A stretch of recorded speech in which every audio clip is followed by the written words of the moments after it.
We are live. Please start. Thanks, Ruth.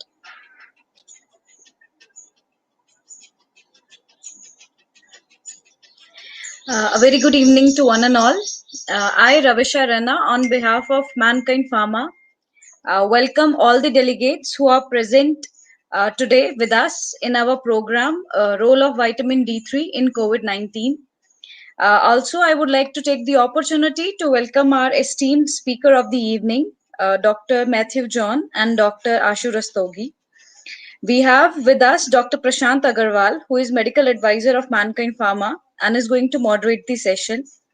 Before commencing towards the enlightening session, I would like to take you through the journey of Mankind Pharma in industry so far. Mankind was established in 1995, founded by Mr. R.C. Juneja. Mankind is ranked number 1 prescription-wise and ranked 4th value-wise.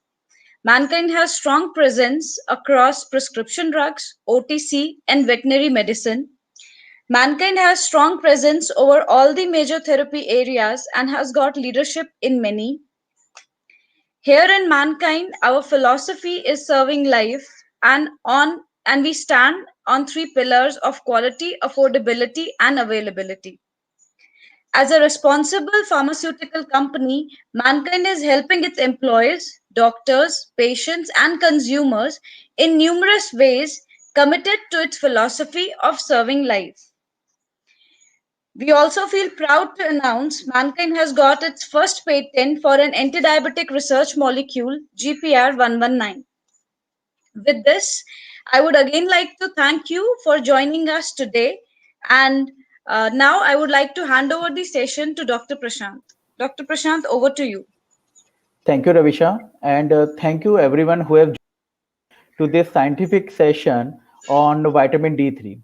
So I feel it was year around 1920s when it was first observed that vitamin D3 can actually have some impact on respiratory infections.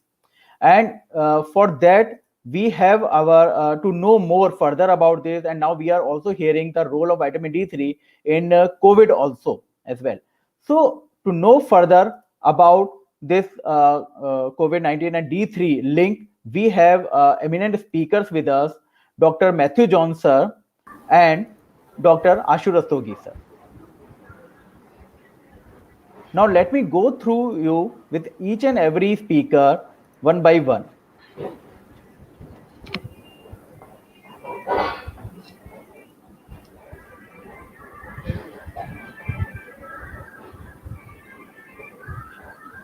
So first, let me introduce you to Dr. Matthew Johnson, who is endocrinologist at Providence Endocrine and Diabetes Specialty Center, Trivandrum.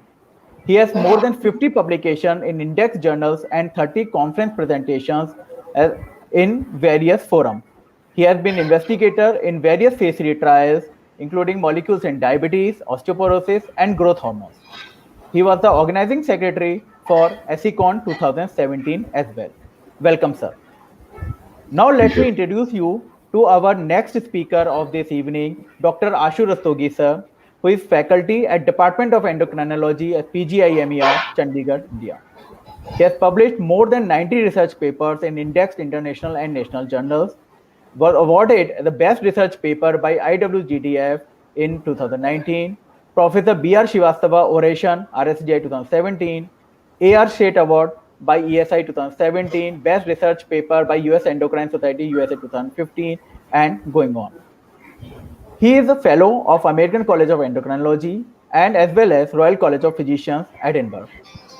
He is Vice President of Diabetes Food Society of India and Treasurer RSSDI Punjab chapter. He has been EC member of Endocrine Society of India as well and has been principal investigator for various phase 3 and phase 4 trials related to diabetes and diabetic foot. So I welcome Dr. Ashu Rastogi sir as well. And now I hand over this session to Dr. Matthew John sir to take us forward.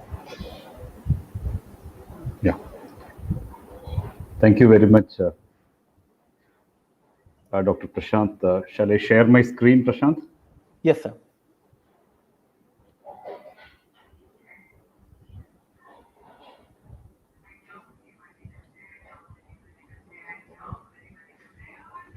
So, can you see my screen now? Yes, sir. It is visible.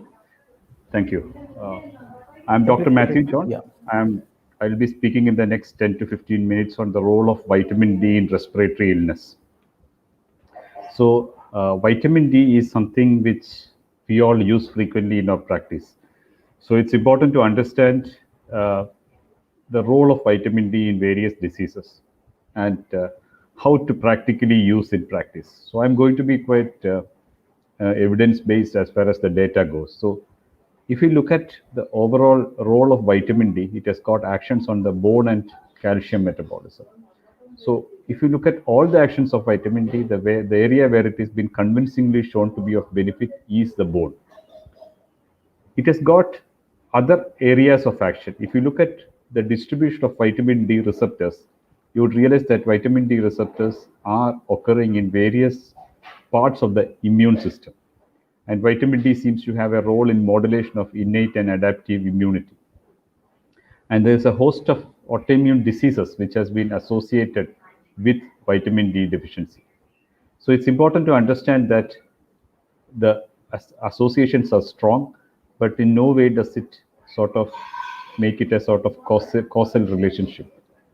It has got significant roles in cytokine release and inflammation, and various studies have shown association of vitamin D deficiency with various diseases, especially infective diseases, which can occur in both adults and children. And we also know about the epidemiology of vitamin D deficiency affecting almost 50% of the population. There has been data connecting vitamin D with risk of falls, risk of fractures, and even a general mortality factor in general population. Various chronic non-communicable diseases like type 2 diabetes, cardiovascular disease, autoimmunity, cancer, and depression have been associated with vitamin D deficiency. And as I told you, it has got various effects in terms of respiratory infections also. Now, I'm not going into too much detail into vitamin D metabolism. Everyone knows about vitamin D metabolism. Vitamin D is synthesized in the skin from 7-dehydrocholesterol, and this is stimulated by the ultraviolet B radiation. And this gets converted to 25 hydroxy vitamin D and then to 125 hydroxy vitamin D in the kidneys. And this is the active form of vitamin D. It is from a general physician perspective, it is very important that you realize that 25 hydroxy vitamin D is the circulating form of vitamin D. And if you request vitamin D testing, make sure that you request only 25 hydroxy vitamin D for most practical purposes. Vitamin D acts through the vitamin D receptors, which are found in various cells, which includes the cells in the bone as well as various cells in the immune system, where it plays a very important role. Now, I'll show you some data connecting vitamin D to respiratory infections. So, the sort of association of vitamin D with respiratory infections, in fact, started with tuberculosis. And if you go back in history to the treatment of tuberculosis, there is very early data to show that people with tuberculosis in very early times were exposed to sunlight. And this seemed to have some benefit for these people. We don't know why it really happened, but we can now postulate that exposure to sunlight would have increased vitamin D, and this would have had some positive benefits for people with tuberculosis. This is very much before the advent of all these drugs that we use for modern tuberculosis treatment. And studies have connected the risk of acquiring tuberculosis with low vitamin D levels. And in people already diagnosed to have tuberculosis on anti-tuberculosis drug therapies, higher sputum conversion has been found in people who are vitamin D sufficient in comparison to people who are vitamin D deficient. Cathecillin is a substance which is induced by vitamin D. Cathecillin is actually a protein which is found. It's a peptide which is found in various cells which are in the immune system, like neutrophils, macrophages, monocytes, etc. And these are involved in a sort of bactericidal action. And that is the reason why this is one of the major mechanisms by which the action of vitamin D on the immune system or as an antibacterial has been postulated. If you look at influenza, the second illness, vitamin D status has been inversely linked with upper respiratory tract infections. And there is a trend of influenza to occur at seasons where there is reduced sunlight and more vitamin D deficiency in the population. Especially acute exacerbations of upper respiratory tract infection with influenza virus has been found in people with asthma who are vitamin D deficient.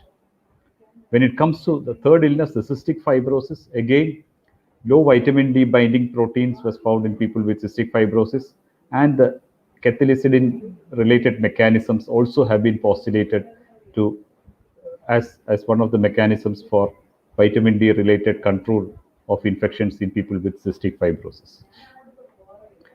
I have not mentioned too much about the pediatric age group, but all these things have been found in the pediatric age group, including an increased risk of upper respiratory tract infections in people with vitamin D deficiency. Now, coming to chronic diseases like COPD, chronic respiratory illness like COPD and bronchial asthma, again, there is studies to link low vitamin D levels to exacerbation of COPD and data to support that there is a better respiratory function in people with COPD who are vitamin D sufficient. TNF alpha, along with metalloproteinase, is involved in the airway remodeling of both people with asthma and COPD. And vitamin D has been found to inhibit tumor necrosis, TNF alpha. And this has been postulated as one of those mechanisms which prevents airway remodeling in people with COPD. Bronchial asthma, again, there is an association between various vitamin D receptor phenotypes and bronchial asthma.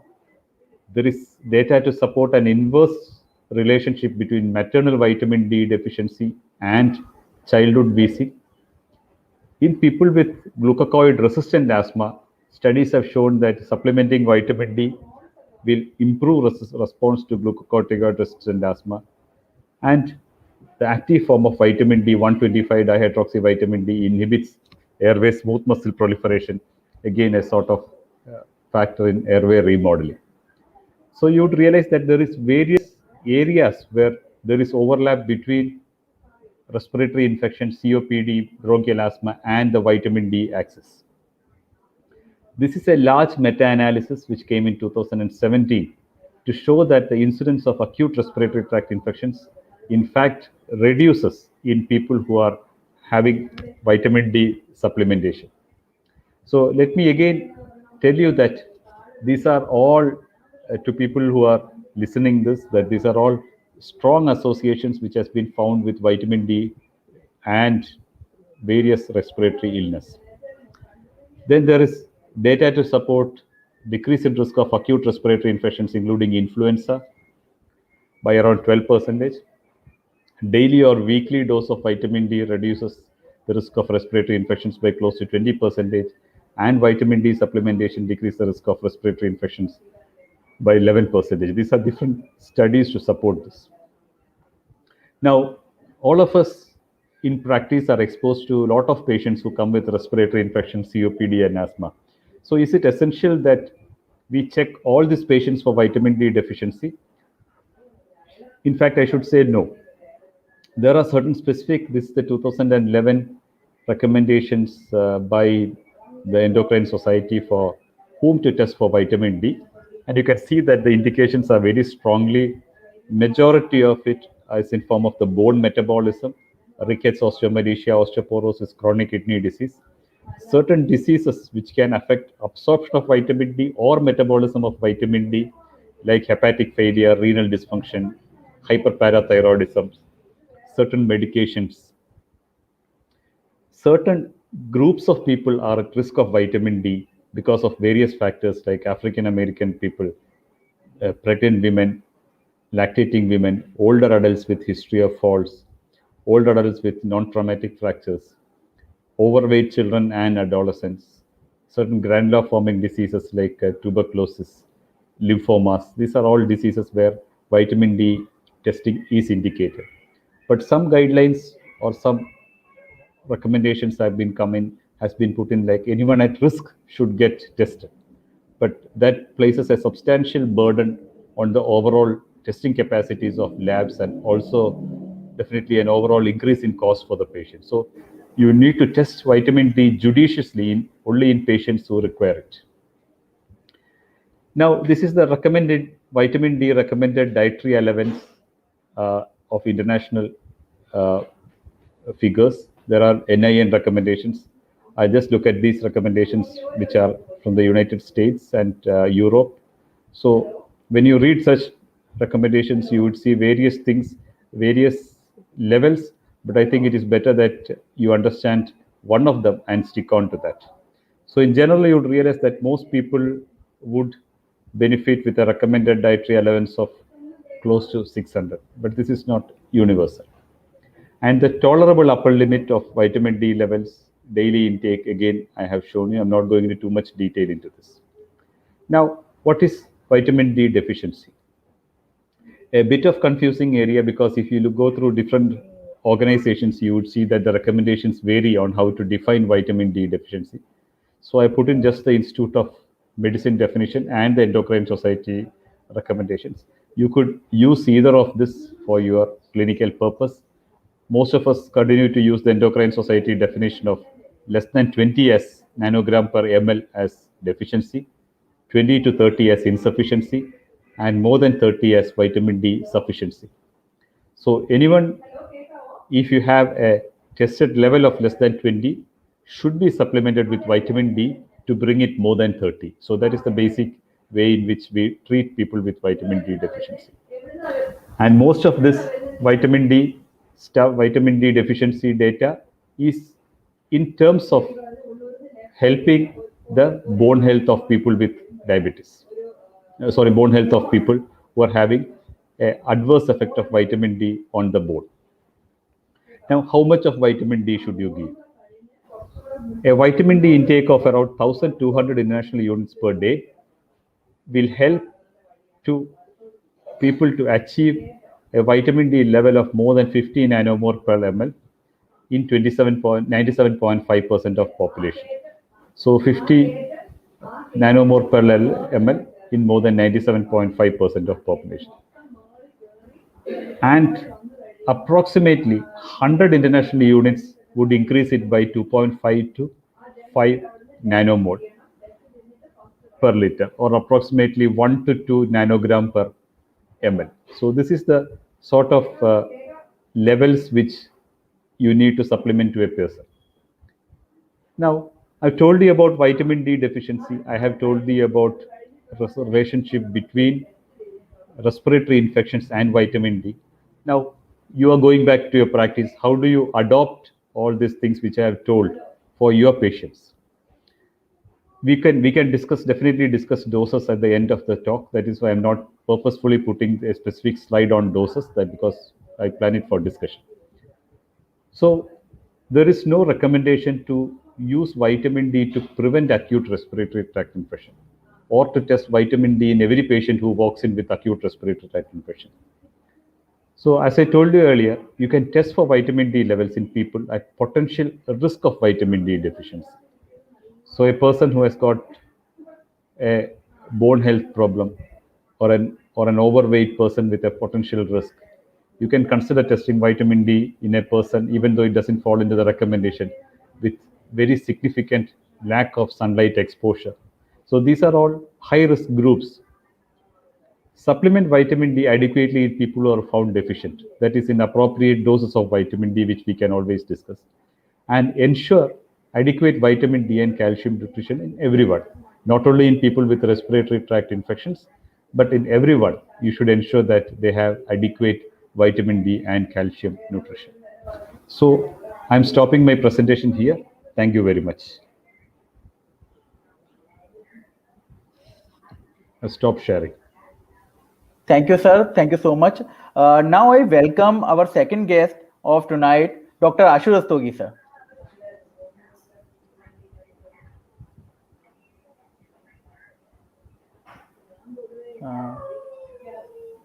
Dr. Thank you, Ashutosh? Yeah. Prashant.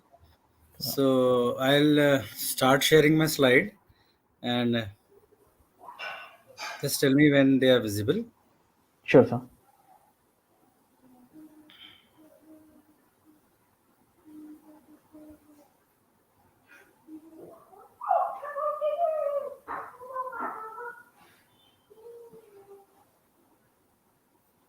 Hmm.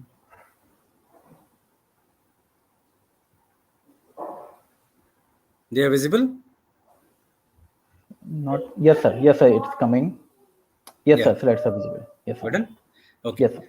So thank you, Prashant. Thank you, Mankind, and thank you, IGCP, to bring about such an important topic, which is pertinent, particularly in these tough times when we all healthcare practitioners are busy dealing with COVID-19 patients, irrespective of all any kind of fraternity, specialty, or even super specialty. So I'll be talking about vitamin D and COVID-19 because we have some original work related to it. So this is the current situation. Now we have more than these huge numbers. You can see these figures: more than 1.7 crores of patients of corona virus disease, and out of that, 37 lakh people have already died, and many patients have recovered. That is a good thing, but still we have many active cases. And if you look at Indian scenario, active cases are still 1.4 lakhs. Many patients have discharged, but unfortunately, this figure is again huge. So we have around 3.5 lakh patients who had died. So this is about the COVID-19 current situation. And just recently, WHO has given the new terminology to this COVID virus mutated strains that have come up. And what is highlighted, what I want to highlight is the Delta strain, which is the most predominant strain which is found in this part of the country, that is in northern part, that is in Punjab, from where I belong. So that is B.1.617.2, which is the Delta variant, which is a new name because earlier people used to call it as the Indian variant, but this is a demeaning for the country. But important is you can see the transmissibility is very high and immune evasiveness of this virus is very, very high. But solace is the vaccines are effective. Coming on to the primary topic, that is about vitamin D. And Dr. Matthew has already highlighted that we in India, though we are a tropical or subtropical country, I would say, with plenty of sunlight, but unfortunately, almost universal vitamin D deficiency is present. And we did a study in our own institute in the healthcare workers. We found that almost 95% of our healthcare workers were found to be vitamin D deficient. And deficiency is particularly more in those who are elderly, those who are the IT professionals, like middle-aged executives who work almost all the time inside under the roof and they are not exposed to the sun. So this is already highlighted. This is the Endocrine Society and the Institute of Medicine guidelines, which say sufficiency and the deficiency. So insufficient, they say between 12 to 19, sufficient 20 to 29, but Endocrine Society say it to be insufficient, and sufficient, anybody who is having 25 hydroxy D levels beyond 30 is said to be sufficient. And we usually follow this Endocrine Society guidelines. And this is has been dealt with, but just again recap those who were not there in the previous lecture, because this is called a sunshine vitamin, because once the UV light our skin is exposed to, this cause conversion of 7-dihydrocholesterol, which is present in the skin, to cholecalciferol. This is the most circulating form of vitamin D, which binds to the vitamin D binding protein, and even cholecalciferol, which we take orally, also get absorbed from the intestine, and through, mainly because it is a fat soluble vitamin, through chylomicrons, and it binds to vitamin D binding protein that is called DBP, and then it goes a further hydroxylation, that is 25 hydroxylation in the liver, and finally it undergoes a 1 alpha hydroxylation in the kidney. So remember, these two organs are very important for the activation of the vitamin D, whatever it is synthesized in the skin. And this is the 125 dihydroxy D3, that is the active form of vitamin D. But we usually measure 25 hydroxy D3 because it has a longer half-life, it is more stable. So this is the form which we usually measure. Now coming on to, we have talked about the role of vitamin D, and everybody knows the role of vitamin D in the musculoskeletal system. But today we are highlighting mainly the immune modulatory actions of vitamin D. So does vitamin D has any role beyond the skeleton? So it has been seen mainly in the preclinical studies as well as in some clinical studies that it is useful in enhancing the physical barrier, and this physical barrier is particularly pertinent related to the bacterial and viral infections because it maintains tight junctions and gap junctions, especially through e-cadherins. And we know that e-cadherin is a transmembrane protein that is very pertinent for epithelial integrity. And once this epithelial integrity is broken down in patients with vitamin D deficiency, they become more prone for infections and even respiratory infections, as Dr. Matthews was highlighting. But importantly, vitamin D also has a particular role as an immune modulation, both in the adaptive immunity as well as cell mediated immunity. Now, adaptive immunity is predominantly related to the secretion of immunoglobulins because vitamin D is shown to have both the genomic as well as non genomic actions in regulating the production of B lymphocytes, which produce antibodies. Because now you must be finding many people are doing antibodies for COVID. So this is just because of the B lymphocytes, and how these B lymphocytes are activated. This is because of the activation of the T cells, which then take up the antigen, and then that produces this antigen to this. These are also called the antigen presenting cells, and they then activate the B lymphocytes, which are responsible for production of antibodies. So vitamin D downregulates the Th1 cell, that is helper cells or the helper T cells, which are mainly involved in the production of pro-inflammatory cytokines. And this vitamin D inhibits this. So this is the just to show the cartoon which shows the immune effects of vitamin D. It decreases the helper T1 cells. Therefore, it reduces the pro-inflammatory cytokines. It stimulates the T helper type 2 cells or the B cells, and it is responsible for production of the anti-inflammatory cytokines. It decreases the inflammation and autoimmunity, and it increases the suppression of helper T cells or the Treg cells, which are mainly responsible for the production of pro-inflammatory cytokines. Now, coming on to the innate immune system, that is mainly the cell-mediated immunity, which is predominantly by monocytes, macrophages. So vitamin D has been shown again to have a role on dendritic cells, the monocytes, as well as macrophages. So it decreases the dendritic cell maturation. It increases the monocyte differentiation, and as highlighted by Dr. Matthews also, that cathelicidin is particular protein that is involved in an antimicrobial response, which is increased by vitamin D. So overall, it suggests that vitamin D has an immunomodulatory role. It has been seen in preclinical studies. Now, just going back to the COVID situation, so suppose a patient is vitamin D deficient. So what happens is there is increase in the ACE and there is increase in the angiotensin 2. And we know that it is the ACE receptors that are important for the internalization and the binding of the SARS, especially the SARS spike protein binds to this ACE, which is present on the cells, and that is responsible for increasing lung injury. Moreover, it has been seen that vitamin D deficient individuals also are found to have higher blood pressure, more of endovascular as well as smooth muscle calcification, and it also reduces insulin sensitivity. Now, coming to the primary focus of enveloped virus infection, because remember, this coronavirus is again an enveloped in virus which has some spikes. Therefore, it is called corona. Corona means the crown. So it's look like crown and spikes which are responsible for binding to the cells, human epithelial cells, and then internalization into the cells and activation of the immune system. And it has been seen in many studies that vitamin D deficient individuals, there is 50% increased risk of viral infections. Now, if there is role of vitamin D deficiency, it increases the risk. So what is the role of vitamin D in COVID-19? Vitamin D has been shown to reduce pulmonary permeability, and that is very pertinent, especially in patients who come to ICUs with ARDS. And it has been shown, as I was showing in the earlier slide, that it reduces the expression and modulates the expression of ACE2 and RAS. And therefore, it is useful in preventing the cytokine storm, which is the predominant beginner of the complications like ARDS. Moreover, vitamin D can also induce the antimicrobial peptides like cathelicidin, which has significant antiviral activity it also reduces the production of pro-inflammatory cytokines, which is very pertinent. So this was all about the vitamin D deficiency and the role of probable vitamin D in COVID-19. And it has also been seen, because we have seen many patients of COVID-19 coming to us with endothelial dysfunction, even the arterial and venous thrombosis, and finally gangrene. It has been seen and hypothesized that vitamin D deficiency was more common in those patients who presented with thrombosis and endothelial dysfunction.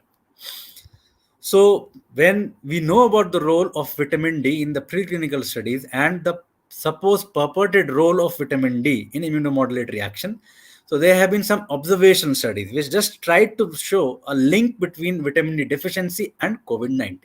So this was a beautiful study that shows that those patients who had a higher vitamin D, moreover, had vitamin D more than around 40 to 50, they had lower SARS-CoV-2 positivity rate as compared to a person whose vitamin D level was 20. The SARS-CoV positivity rate was almost double. So this suggests that there is an observation of SARS-CoV-2 positivity with lower vitamin D. And this is again a very wide study which took almost around more than 30 countries were involved from across all the continents, and they showed that there is a definite role of, or there is an association of vitamin D, circulating vitamin D levels, and SARS-CoV-2 positivity, irrespective of the age. You can see whether the patient is aged less than 60 years or more than 60 years. Those who were sufficient, they had lesser SARS-CoV-2 positivity as compared to those who were deficient. And same, whether irrespective of gender, the SARS-CoV-2 positivity rate was lower in those who had a normal vitamin D. Further, this is again an observation study which was done in ICU, and their main outcome measure was the duration of mechanical ventilation. So they studied 476 patients, and almost 90% of those patients who were coming to their ICUs were deficient in vitamin D, and they found out that those patients who had ARDS and coming to the ICU, they had lower vitamin D as compared to those who were at risk or healthy control, suggesting that vitamin D definitely has some role, some association with severity of COVID-19. And they also showed that deficient patients had fewer days of mechanical ventilation than other patients, and crude mortality rate was much higher in deficient patients. So they concluded that vitamin D deficiency is associated with fewer days free of mechanical ventilation. Further, there is again this study which showed that those patients who were critical or severe had higher prevalence of vitamin D deficiency. You can see almost 50% had higher prevalence of vitamin D deficiency as compared to milder cases where most of these patients, almost 96%, had vitamin D level more than 30. So this was a meta-analysis that was published, which submitted almost around 36 studies, and which showed that vitamin D deficiency or insufficiency was associated with increased risk of COVID-19 with an odds ratio of 1.43. You can see the confidence interval was greater than 1. And there were further many studies which have shown that if a patient is having vitamin D less than 30, he is more likely to experience severe infection, more likely to be landing into the ICUs, and more likely to be having a higher pro-inflammatory markers. This is again further evidence from observational studies which showed that even in hospitalized patients, severe vitamin D deficiency prevalence was much higher, and fatality was also much higher in these patients who had deficiency as compared to normal vitamin D levels. These were the observational studies. Then people went on to do some interventional studies, but unfortunately, they were non-randomized studies. So this was a study of, I would say, a case series of 4 vitamin D deficient individuals who were given cholecalciferol, and they studied their outcomes in the terms of hospital stay, and they found out that there was a shorter hospital stay and lower oxygen demand if the patient is supplemented with cholecalciferol of 1,000 international unit daily. And if you give higher doses, the benefits were more. They gave a higher dose of 50,000 international unit daily for 5 days, but the levels were not targeted. Same high dose, they concluded by saying that high dose cholecalciferol or calcifediol they use significantly decrease the need for ICU. But overall, many questions remain unanswered by these observational and non-interventional as well as interventional but non-randomized controlled study. First, is therapeutic supplementation of vitamin D deficient COVID-19 patients beneficial for COVID-19 outcomes? Second, if it is yes, then what is that level of vitamin D that we should achieve, which has some immunomodulatory role and that could be useful for COVID-19 patients? What should be the ideal dose so that you can achieve that magic vitamin D levels in your patients? And if you plan to give vitamin D, how early we should achieve that level of vitamin D so that you can have benefits in COVID-19, which is a very acute condition. You cannot just wait to rise or raise vitamin D after 2 months or 3 months. You have to increase the vitamin D levels early. And what should be appropriate outcome measures of all these interventional studies that we plan? And is there any role of vitamin D on cytokine storm, especially pro-inflammatory cytokines? And is there any randomized controlled trial in the world, especially if it is placebo controlled, because that is the best evidence for the role of vitamin D. So once we decide that we have to give vitamin D, the another question comes, how can we increase the vitamin D early? Because we know that Institute of Medicine and Endocrine Society have suggested that you can supplement vitamin D, and the standard dose is 4,000 units of vitamin D, or even 400 and 800 units of vitamin D. But this is for a routine supplementation, but it is not for therapeutic effects. But in COVID-19, we want to have therapeutic effects. So we just went and did the literature review that if we want to achieve vitamin D levels early, how we can achieve. So this was a study that we found out, which was published by Capriani in JCM 2010. So they gave a very high dose of cholecalciferol, that is 10 times higher we give. So it is 6 lakh units instead of 60,000 units. And they gave a single oral dose. And they found out just within 3 days, most of these patients could achieve a level of 70 nanogram per ml of vitamin D. And they were able to sustain this vitamin D over a period of 30 days. So this was a very important effect, and it suggests that even a single oral dose of 6 lakh unit can be safely given, and it can rapidly increase the vitamin D just within 72 hours, which is probably desirable in patients with COVID-19. So we went ahead with the study, and this is the study which was from our institute only. And this is called a short-term high-dose vitamin D supplementation for COVID-19, which was a randomized placebo-controlled study that is called a SHADE study, which was published in British Medical Journal. And this is the first RCT in the world in patients with mild COVID-19. And we targeted a particular vitamin D level, which was not on the basis of musculoskeletal levels of vitamin D, that is called more than 30. So we targeted more than 50 nanogram per ml, probably by day 7. So we gave a dose of 60,000 units once a day for 7 days. Our ethics committee did not approve for 6 lakh stats. Therefore, we have to go for 60,000 once a day for 7 days. And we compared it with placebo. So what we did in all deficient patients, vitamin D less than 20, who are mildly symptomatic or asymptomatic, we gave vitamin D 60,000 once a day for 7 days. And day 7, we again measured vitamin D. And those who had more than 50, we were happy. We continued with weekly vitamin D, and we did an outcome assessment of SARS-CoV-2 negativity.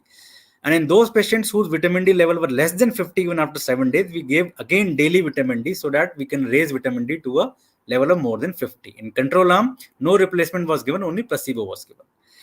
So what we found out that almost all these patients, because we took vitamin D deficient patients, you can see the vitamin D levels are very low, only 8.6. Remember, the normal vitamin D is greater than 30 as per Endocrine Society. The levels were 8.6, and they were similar between the placebo and the intervention arm. All these measures, like all the pro-inflammatory cytokines and all these things, were similar. And after supplementation, we found out that those patients who were given vitamin D, there was significant increase in the vitamin D. From 15, it increased by 42 to around 60. The D-dimer levels, fibrinogen levels, and CRP reduced, and you can see significant. There was a reduction in the D-dimer level, and there was significant reduction in the fibrinogen. The delta change was significant, but if we compared with the control, the fibrinogen was significantly reduced with vitamin D. So this study, our study in modified intention to treat analysis, showed that there is significant reduction in fibrinogen in the intervention arm as compared to placebo. So we concluded from our study that daily cholecalciferol for 7 days is helpful in achieving vitamin D more than 50 in almost 3/4 of patients that we found out. Moreover, more number of patients could achieve SARS-CoV-2 negativity by day 21 if we are supplementing with vitamin D, because they were mildly symptomatic. Therefore, the outcome measure was only SARS-CoV-2 negativity. So this could be a useful. We found out that around 41.7% additional number of participants could achieve SARS-CoV-2 negativity early. So then we went ahead to search further literature. Is there any role of vitamin D in severe or moderate COVID-19? And this is a recent paper which came in few weeks back in JAMA, which is a study from Brazil. And they did this study in ICU, and they randomized 240 patients, and they gave again a single oral dose of 2 lakh units, and they increased vitamin D levels, and they achieve a level of 44.4. Still, this study was not targeted for particular therapeutic vitamin D of more than 50 or more than 70. They just gave an arbitrary 2 lakh units, but they did not found any reduction in the hospital length of stay by giving vitamin D as compared to placebo. Considering the limitations, so we just registered this trial in US Clinical Trial Registry, and probably we have started this trial. And this is related to vitamin D and severe COVID-19. And we are targeting again vitamin D of more than 50 serum levels as because of the encouragement from our prior study. And we will be shortly completing this study within the 2 months. So I would say that vitamin D has an immunomodulatory function and a role which has been seen. And you need to have a higher vitamin D level as compared to what you commonly believe for muscular or skeletal functions to reap any immune benefits. And vitamin D deficiency has been associated with poorer outcomes in COVID-19. So therefore, regular vitamin D supplementation in those patients, those general population who are deficient is the need of the hour. But those who have a COVID-19 infection, they might be given high dose of vitamin D, especially if they are vitamin D deficient. That can improve outcomes. So thank you, and back to Prashant. Thank you, sir. So can we have Dr. John Matthew also with us? Yeah, I'll stop Dr. Matthew, sir. screen. Okay. So first of all, let me say thank you, sir, and congratulate you for both. I mean, your shared study, and Dr. John, sir, I mean, like you shared about vitamin D's role in respiratory infections, and then Dr. Ashok shared in the COVID-19 specifically. Sir, we have actually plenty of questions regarding that.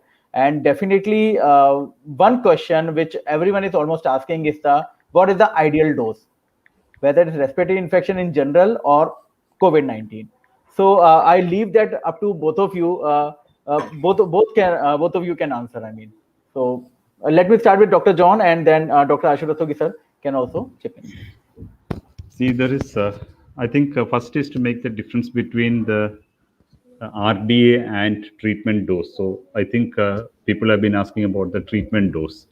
So you can have treatment doses either given as orally or as injectable, as a single dose injections you can give it. Most of us prefer to give orally in most patients if there is no malabsorption. For that, you could again have a daily dosing or a weekly dosing. And for the daily dosing, what we usually use in our patients in India is something like 2000 international units daily. And in general, unless it's really indicated, we don't repeat testing of vitamin D routinely. Some patients who are having osteoporosis or someone in which vitamin D deficiency, the levels have to be definitely maintained above cutoff. We may recheck vitamin D levels. And otherwise, if that is not an option, you can actually go for 60,000 units of vitamin D on a weekly basis, for usually which we give for around 8 weeks, followed by once a month 60,000 units, which we continue. This is the usual regimes that we follow. Dr. Ashok can give probably better output than what I just told, for his, because of his research interest in vitamin D. Ashok, your turn. Sir, thank you, sir, and I'll echo your comment, sir, because I absolutely agree with Dr. Matthew John, and we also follow the same regimen in the patients because the guidelines also suggested that in patients, I would say not patients, but the general population, a routine I would say the RDA, that is recommended daily allowance of vitamin D, is 400 to 800 international units per day. Though in certain situations, maybe like in elderly, like in CKD, like in pregnant, like in growing children, the dose might be slightly high, and IOM also suggests around 1200 international units. This is the daily RDA. Now, this daily RDA could be achieved either through dietary sources, that should be the best source of vitamin D, or the sunlight. Sunlight, especially in the tropical or the subtropical countries. And but what I believe, because in my part of the country, yes, vitamin D, the milk is fortified with vitamin D, and but you need to consume at least 1 liter of vitamin D to get 400 units, because a pack of 500 ml of the pouch of milk that we get has around 200 units of vitamin D. So this is one way of getting vitamin D, or otherwise you have to pop a pill for this vitamin D. So this is the RDA. But coming on to the question of vitamin D deficient individuals, because if suppose, because it's really very arbitrary, and I would say that we should not go for vitamin D level check in almost each and every individual. There is strict guidelines, as Dr. Matthews was already highlighting. Endocrine Society has already highlighted that. So if you come across a patient who is vitamin D deficient, the treatment regimen is entirely different. It can be oral or intramuscular, and it has been seen that the rate of rise of vitamin D after intramuscular versus oral is the slightly earlier with intramuscular, but the plateau levels or the highest level that are achieved is same. So whether you are giving with oral vitamin D or intramuscular, it does not matter if you are treating with vitamin D deficient individual. But yes, sometimes it becomes pertinent if you want to achieve early vitamin D levels which were more than 30, and probably for COVID-19 or immunomodulatory more than 50, you might choose some other way. Yes, in certain situations, like where there is erratic absorption is more likely, like again chronic kidney disease, the celiac disease patients who have some Crohn's disease, some inflammatory bowel disease, then probably the parenteral route like intramuscular would be better justified. But the regimen is same as Dr. Matthews was highlighting: 60,000 once a week for 8 weeks. Yeah, one more thing, Dr. Ashu, my doubt. There was previously there were some concerns regarding this intermittent high dose. In normal people. So I think most of us don't use it in normal people. This high dose 6 lakh units. Unlike, I mean, unless there is a specific indication like just what you told. Is that true, or is there still a role for intramuscular 6 lakh units? We used to use it in our postgraduate days many years back, 2001 and all those things. But now, are people using it, or I just for my knowledge, I wanted to know. Sir, very sporadically we are using, again only in those patients where oral absorption is likely to be erratic. Yeah. Then only. And compliance also, sometimes you are worried that someone coming from a rural area may not take it regularly. Then Yes. with rickets or osteomalacia, something like that, then we are 100% to make sure they get it, I suppose. Yeah, absolutely. Thank you, sir. So definitely clearing this dose doubt. Definitely, I mean that is one of the major question of this evening. Now, sir, another question is like Dr. Ashu just mentioned about that. Not every individual. I mean, we need not to go for the vitamin D level testing investigation. So, Dr. John, what kind of diseases or what kind of comorbidities you feel patients should undergo for vitamin D testing? Yes. I think I had shown you one entire list of conditions where it is to be done, so that it's actually for everyone. They can actually get it from the Endocrine Society guidelines. So if you look at those lists, if you like to put it in a general classification, most of them are initial part is bone related. Bone related means osteomalacia, rickets, osteoporosis, metabolic bone disease, hyperparathyroidism, things like that. Then come certain drugs like glucocorticoids, etc. there in that list. Third comes people who are at high risk, like people who are having in pregnancy, where high risk of vitamin D deficiency is there, and some data to link vitamin D deficiency with adverse pregnancy outcomes are there. So that is another group. People who are overweight, who are at high risk of vitamin D deficiency. These are the general sort of recommendations you can put it. In our clinical practice also, if you ask me, most of the time, and if you ask me, I think more than endocrinologists, I think non-endocrinologists do more vitamin Ds than endocrinology people. That is what I have seen in practice. We actually limit it to people with any abnormalities in calcium parameters or any symptoms which is pertaining to the bone. So these are the two groups of people where we do vitamin D. Or if we see that they are at, say, a child who we are investigating for a short stature, yes, we may do a vitamin D for that particular child. Or so we are actually limiting it to conditions which where measurement makes a difference in management. So that is exactly what I would like to say. And another group where we do repeated vitamin D over every year, almost not every year, at least frequently every year or every 1.5 to 2 years, is people who are on osteoporosis therapy. So we give them calcium, vitamin D, and bisphosphonate. And we want to make sure that their vitamin Ds are optimal for their bone health. So those people get a repeated vitamin D testing. Otherwise, very, very unlikely that I would do a repeat vitamin D testing in a person otherwise once found to be vitamin D deficient. Unless the symptoms are there or symptoms are recurring or something like that. Otherwise, repeat vitamin Ds are also very rare. Ashu, you want Thank to you, sir. talk? Dr. Ashu, Yeah. comments? So I would agree again with Dr. Matthew. So vitamin D test is more often abused rather than used. So we have found out that when it is not necessary, it is conducted, and when it is utmost necessary, and utmost necessary, I would say that most of the time we ask for vitamin D after calcium levels.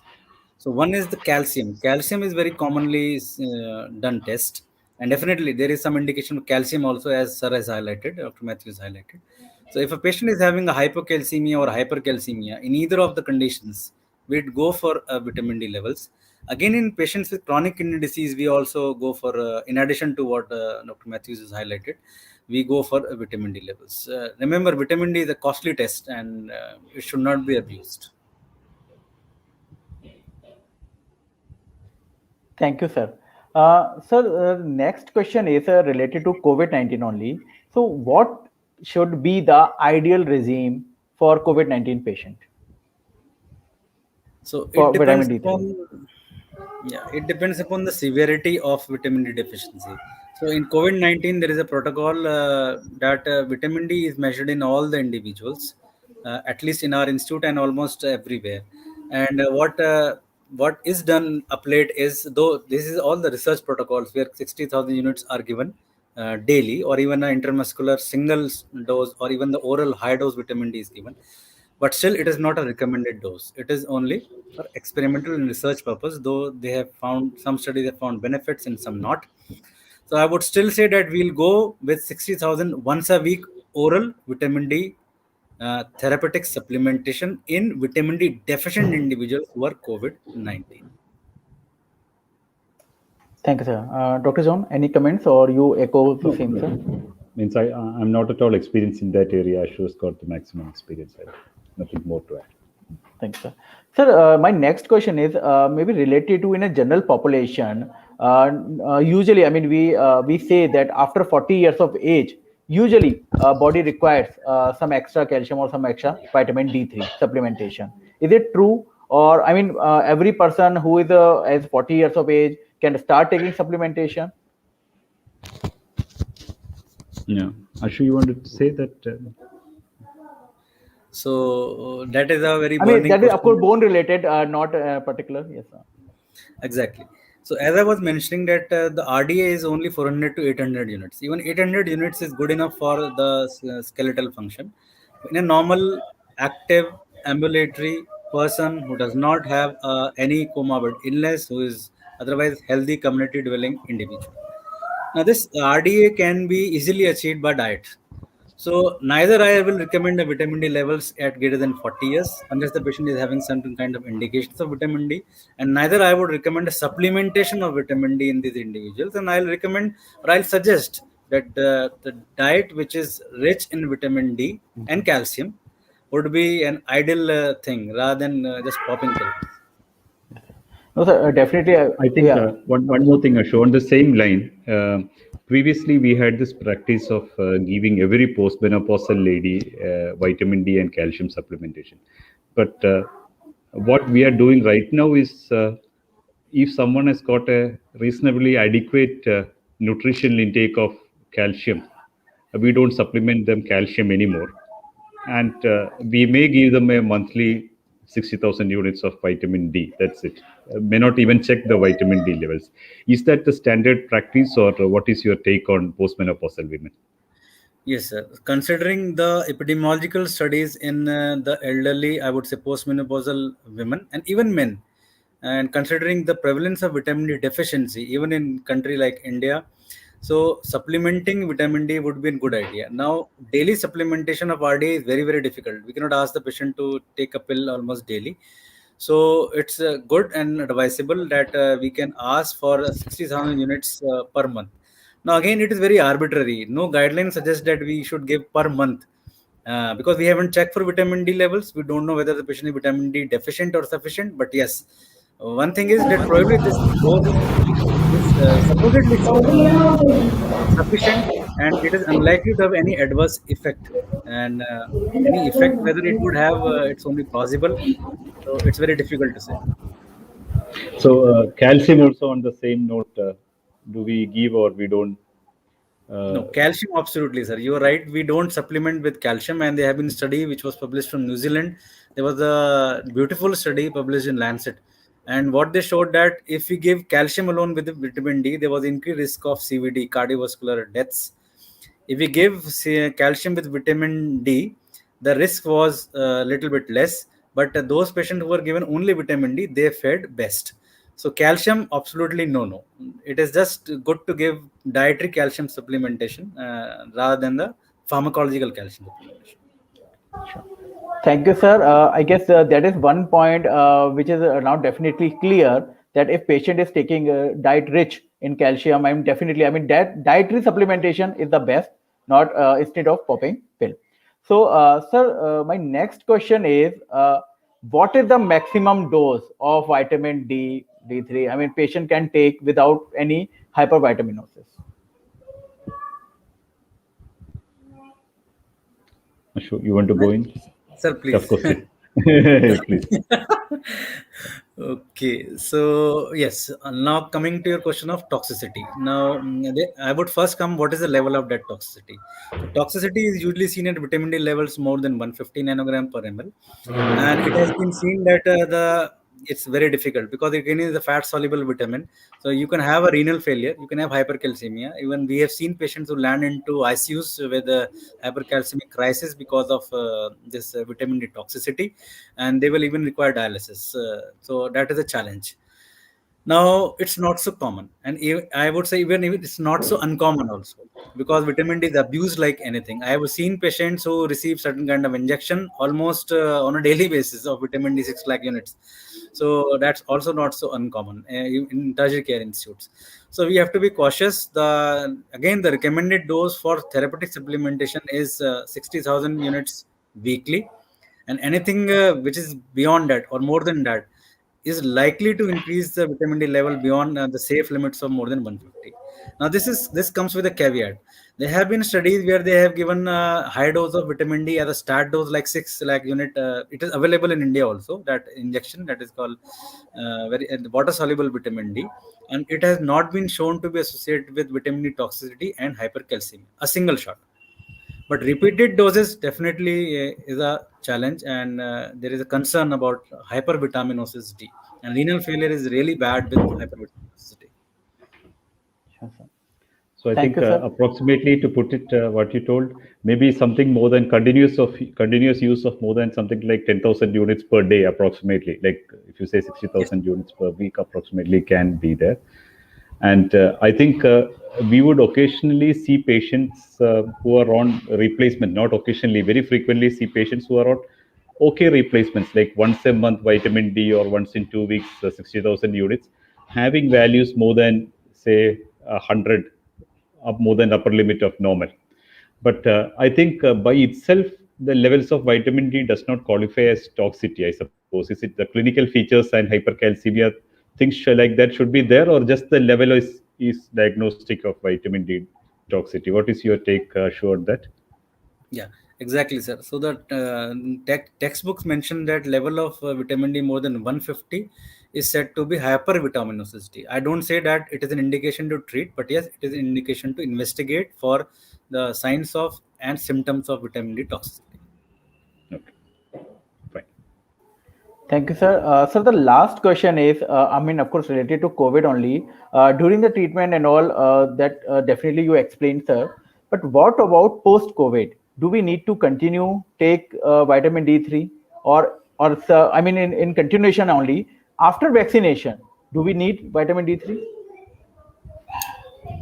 So uh, we have to maintain a normal vitamin D levels, and for muscular function, skeletal function, and supposedly immune functions also. So because they have already documented patient was COVID-19 positive, so vitamin D levels must have been done. He was found to be deficient. So he was given a weekly vitamin D and for 8 weeks. That will increase vitamin D to more than 30. But yes, now you should continue with the recommended daily allowance of 800 units of vitamin D. And if not possible daily, we can continue with 60,000 once a month. So once a month would be roughly around 2,000 units of vitamin D daily. So that is a standard recommended daily allowance on higher doses, but that is enough. And he or she should continue with that. So, sir, Dr. John, any final comments, sir? No, that's it. So thank you, sir. Thank you for this wonderful session, and I'm sure most of the doubts about vitamin D3 doses in a regular person and in COVID-19 person, I mean, definitely have been clarified. So I thank you, sir. And now I invite Mr. Ravisha Rena again for the thank you note. We have come to an end of the session. I would like to thank both our eminent speakers for their enlightenment about vitamin D and its use in COVID 19, and also sparing their valuable time with us. Last but not the least, I would also like to thank each and every one of you who has joined us today and has made this learning initiative a success. So, thanks a lot, everyone. Be safe and stay at home. Thank you, everybody. Thank you, Matthew, sir, Thank and you. thank you, Dr. Prashant. Thank you, Ashu. Good to Thank see you, you. sir. Thanks. Same here, sir. Bye bye. Bye. Yes, sir.